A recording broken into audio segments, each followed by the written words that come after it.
कि आओ आओ कुछ ऐसे रंग बरसाएं,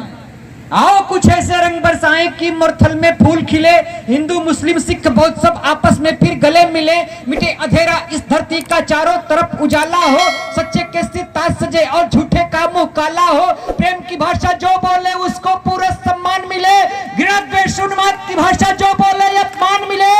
सच्चे पीर फकीर पूज्य हो मालो सिवानों में, कामी ढोंगी लोभी साधु पहुंचे चेहल खानों में। बाबा आओ कुछ ऐसे रंग बरसाएं,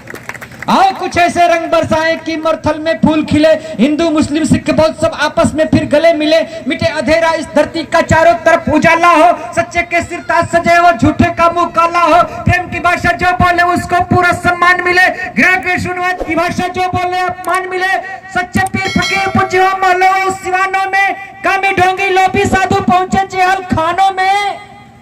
तो सर्वलोक हित से बढ़कर के दूसरा कोई धर्म नहीं। मैं सम्राट अशोक के मंच से खड़ा होकर के कविता का वाचन करता हूं कि सर्वलोक हित से बढ़कर के दूसरा कोई धर्म नहीं, और असहायों की सेवा से बढ़कर के कोई कर्म नहीं। कि सर्वलोक हित से बढ़कर के दूसरा कोई धर्म नहीं,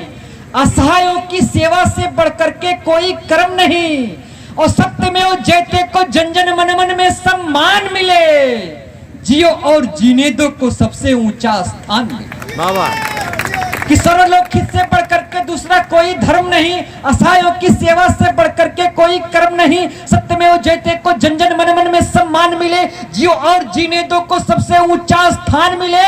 तो पाप का पड़ना हल्का होवे, पुण्य का पड़ना भारी हो, प्रज्ञाशील समाज से निर्मित सुरभित व्यवस्था सारी। बाबा पाप का पड़ना हल्का होवे, पुण्य का पड़ना भारी हो, प्रज्ञाशील समाज से निर्मित सुरभित व्यवस्था सारी हो।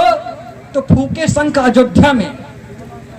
हमारे भारतवर्ष की सबसे विडंबना यह है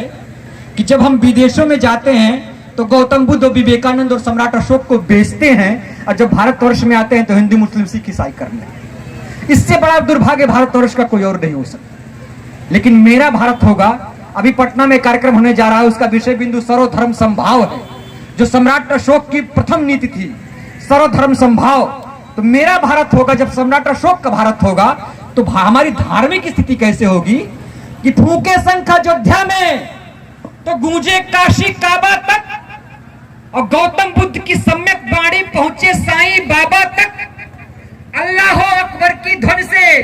जगन्नाथ पुलकित होवे, और हर हर बम बम की गूंजों से मक्का भी मुखरित हो, कोई झगड़ा नहीं रहे। कि फूके शंख अयोध्या में तो गूंजे काशी काबा तक, गौतम बुद्ध की सम्यक वाणी पहुंचे साईं बाबा तक, अल्लाह अकबर की ध्वनि से जगन्नाथ पुलकित होवे,